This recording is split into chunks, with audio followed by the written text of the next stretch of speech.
Hello and welcome. My name is Samantha Simpson, and today I have a special guest, Laura Grabowski. She is a licensed physical therapist, a pelvic floor physical therapist, and today she's going to share with us all about the pelvic floor, things you may not know, things that you've been dying to ask.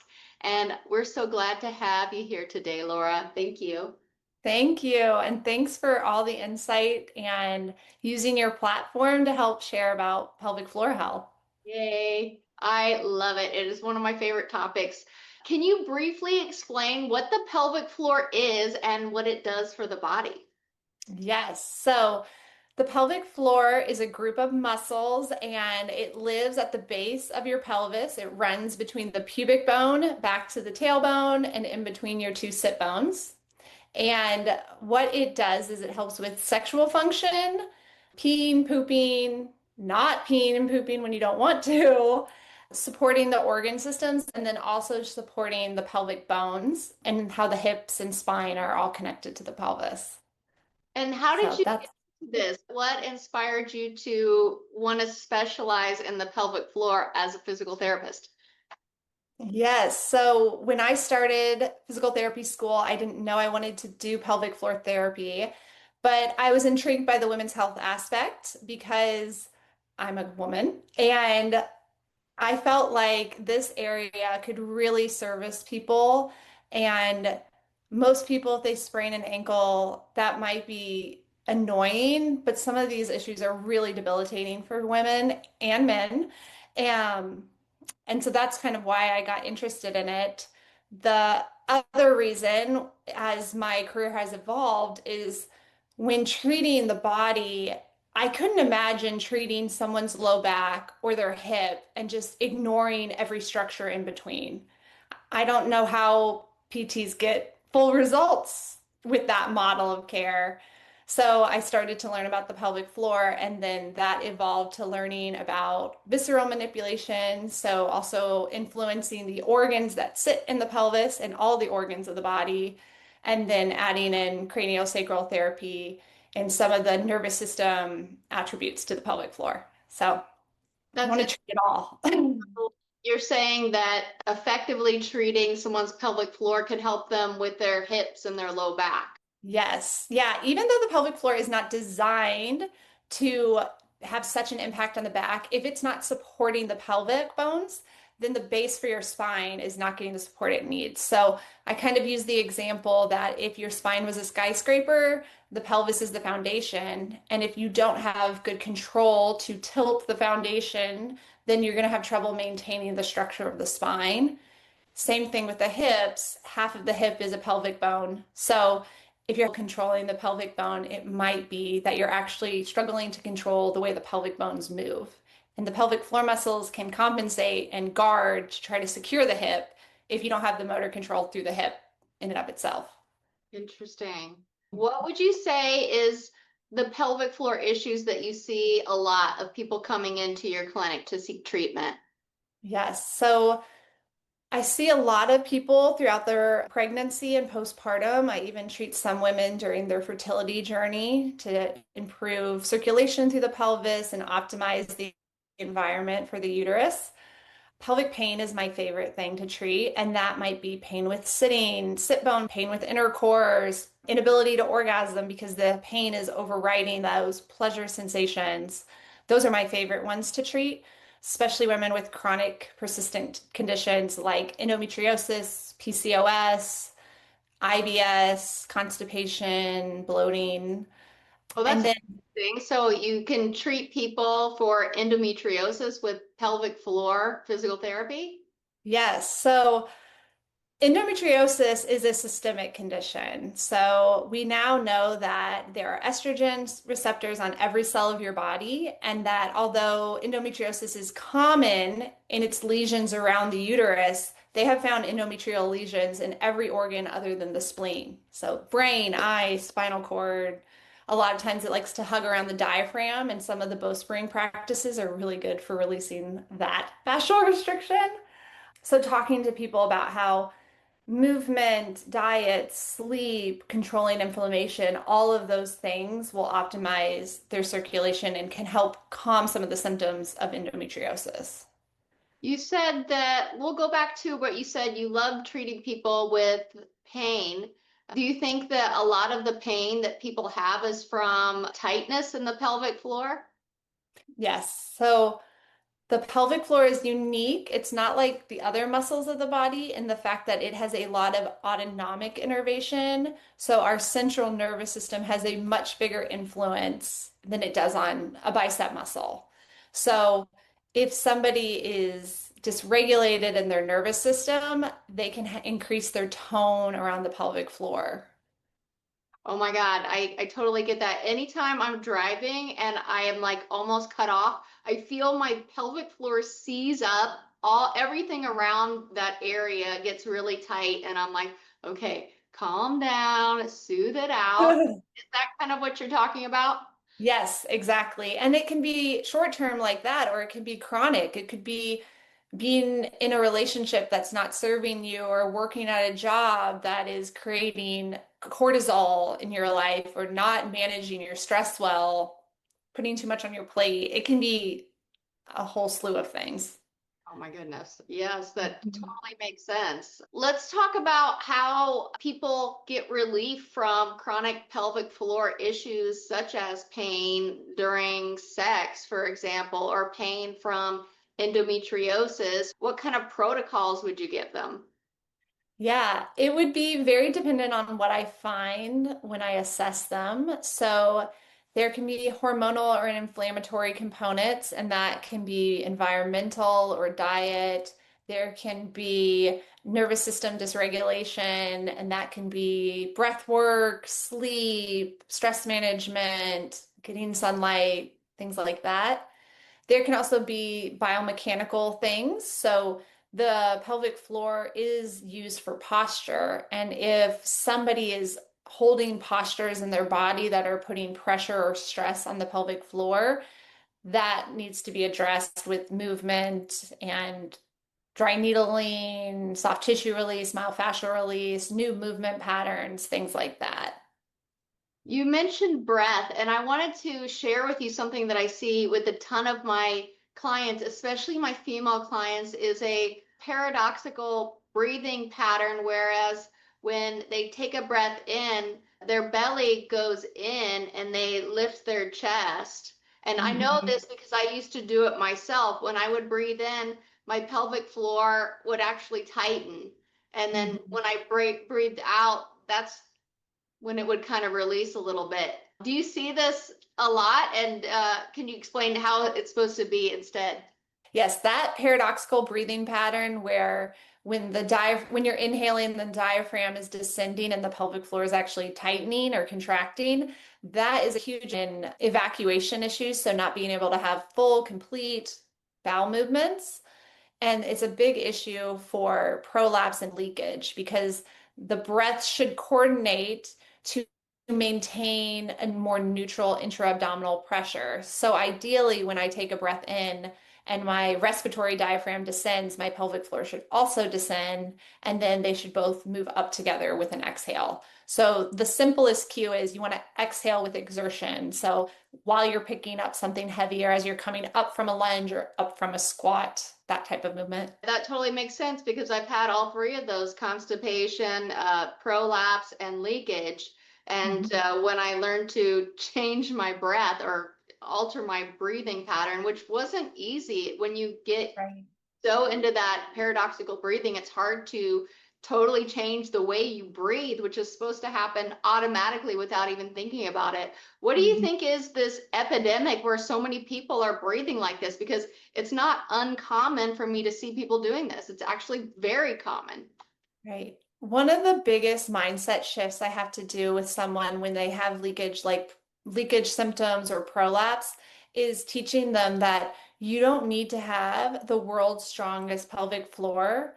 If you can maintain better posture in how you move, and if you can have better excursion of your abdomen, your back muscles, and your rib cage, you can attenuate more pressure without having to have gripping in the pelvic floor. So people come in and they think, clearly this is a weakness issue. I need the world's strongest abs. I need to do a ton of planks. I have to do a zillion Kegels.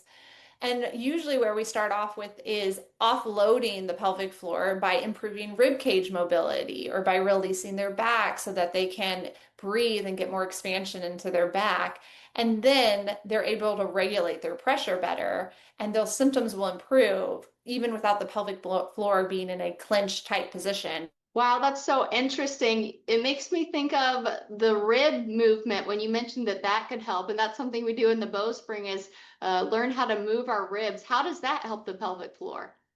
Yes, so because of every breath being linked to how the pelvic floor moves, when I have more expansion of the rib cage, my abdominal cavity is able to open more, and then there will be less pressure. It won't feel like a pressurized system pushing down on the pelvic floor.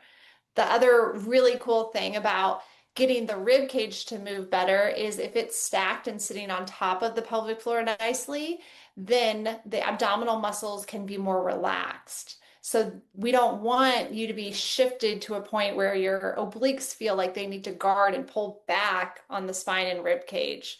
So that's how posture can influence the pressure through the abdomen and the pelvic floor. Are you speaking shifting as if one person is standing on one hip and then the other? Is that the kind of shifting you're talking about?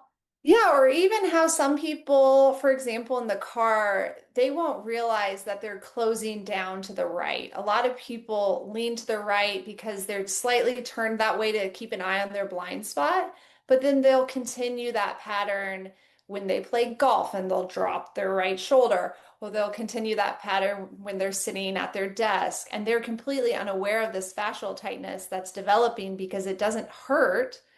And then I pointed out to them that they can't breathe into the right side of their rib cage or into their obliques, and they can't stretch the other way. So those postural habits influence the way your fascia holds tension. That makes sense. Yeah.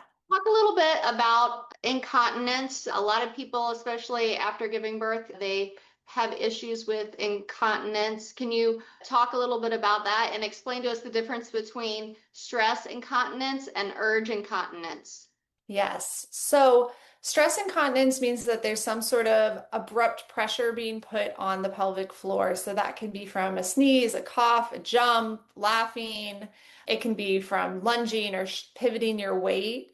And the pelvic floor doesn't have the strength or the reaction time.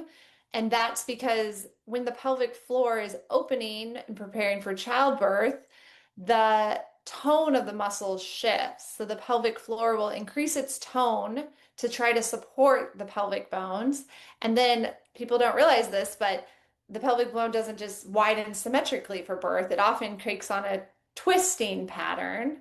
And so it can take time to reconnect with your glutes and your hamstrings and all of the bigger movers of the pelvis while you're trying to recuperate the natural posture of the pelvis and not be in what we call the common birthing pattern. So the pelvic floor can be kind of turned, and that's what sets it up to not have the success for when you have a big cough, sneeze. And then it's over lengthened from the delivery process. So it takes time for the bones to resettle, for the strength of all the muscles around the pelvis to get back online, especially the abdominal muscles. People don't think about this, but when you're pregnant, the belly is full of bones. You can't crunch through a bag of bones. So that will create changes in how you move. You won't have the same access to your abdominal muscles. So it takes time for everything to get its sequencing back in order. Urgency or urge incontinence is when the bladder has too much pressure around it or it's overly sensitive and it's spasming. So a lot of times people with urgency, they'll have what we call inorganic urge, meaning the bladder starts to signal that it needs to empty even when it's not full. So Mm. it's kind of like the smoke detectors in a house are going off with a candle. So that typically means that the nervous system is upregulated and it needs to be kind of shifted, downshifted a little bit. How does or can pelvic floor physical therapy help with urge incontinence? Because I know it can help with stress incontinence. Yeah. So one technique that I give to a lot of people who have urgency is called bladder breathing. And other people will call it reverse Kegels. And this is like when you inhale, you pretend your bladder is your lung. So you're taking the breath in and having it travel all the way to fill the bladder. And that will teach the stretch receptors in the bladder that they have more capacity. That will help you to learn that the bladder can increase its capacity and it doesn't have to signal as much.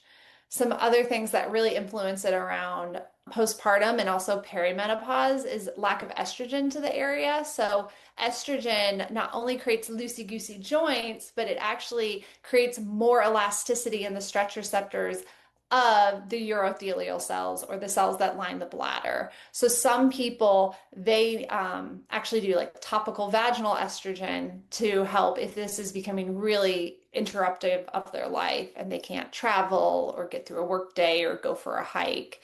And that can kind of calm some of those urgency signals. Interesting. That's really helpful. One big question I have is I've noticed so many people, including myself, have received healing from pelvic floor issues by doing the Bowspring. And I know you're a Bowspring student yourself. Can you explain why do you think this is happening? Yes. So when it comes to the pelvic floor, it is a very foundational area in the pelvic bones. And so many people will shift their way that they move to accommodate weaknesses. So if we have an area of our body that is tight or lacks strength, a lot of times with traditional exercise, people will continue to almost fuel that movement pattern. And with Bowspring, there's a lot of connecting and it really slows down the movement so that you can find all of the supportive muscles of the pelvis. So the hamstrings, the adductors, the glutes, the quads, all of the back muscles, including the lats. And that way, there's a really big system supporting the pelvis. And now the pelvis feels like it can relax its abdominal muscles, it can relax the pelvic floor. So it's kind of like creating a more healthy work environment Mhm. because during Bowspring, those itty bitty pelvic floor muscles are not being delegated all the work. They're kind of dispersing them out to all of the bigger muscles around the pelvis. And so nobody gets mad at work because they're carrying the workload. Everyone has a job to do and everyone gets back online. So that's what I really love about Bowspring is it influences the pelvis even up at the shoulders and down into the feet. I love that explanation of it. That makes a lot of sense. Is Mhm. there anything else that you want to share for people watching that you think that they need to know about the pelvic floor health? Yeah. Well, when it comes to the pelvic floor, we all have one. And I think people often associate it just with pregnancy and postpartum, but some women have incontinence prior to ever having children. A lot of people in our society are dealing with bowel issues that are influencing the pelvic floor and putting unnecessary stress on it. And some people just have run-of-the-mill orthopedic things like hip pain or SI joint pain or low back pain. And the pelvic floor is maybe indirectly influencing those as well. So if you're not getting results from traditional movement or traditional orthopedic PT, seeking out a pelvic floor physical therapist might help fill in the gaps because for example, I've treated someone who has had chronic left SI joint pain, and then I look at their uterus, and their uterosacral ligament is restricted on the right. And there's no matter how beautifully and perfectly they move, if that's so tight, it's turning the uterus almost like the uterus is looking right because of all that tension on the right side. There's going to be unnecessary stress on the SI joints. So, I think that a pelvic floor therapist can sometimes be the missing piece if you're not getting results from more orthopedic style treatments. You're kidding me. That just blows my mind. How do you know if the uterus is shifted one direction or not? Are you doing internal work? Yeah, so you can see it in their movement patterns. So I always tell people The uterus sits right above the pubic bone. So if your pubic bone is turning right, your uterus should be turning right with it. So I can look to see if there's a face on the front of your uterus. Can it look left and right? Can it tilt side to side? Can it nod its head? So all of those movements of the uterus. And then I can check internally and see, is the cervix freely moving as well? I've had women who are trying to conceive and I feel their cervix and it's way off in the corner pointing to their right hip. And I'm like, sperm isn't that smart. It can't find that cervix. And so we can use visceral manipulation, some of the hands-on techniques, and then movement to help restore a more neutral situation for the uterus and the pelvic bones. Because the uterus is the queen bee. All the pelvic floor and all of the bones of the pelvis will follow its lead. Wonderful. That's amazing. I think that's enough questions for today. I'm just blown away, and I want to thank you so much for sharing so much with us. Thank you. I appreciate you giving me the space to share today. That's wonderful. Thank you so much. Thank you.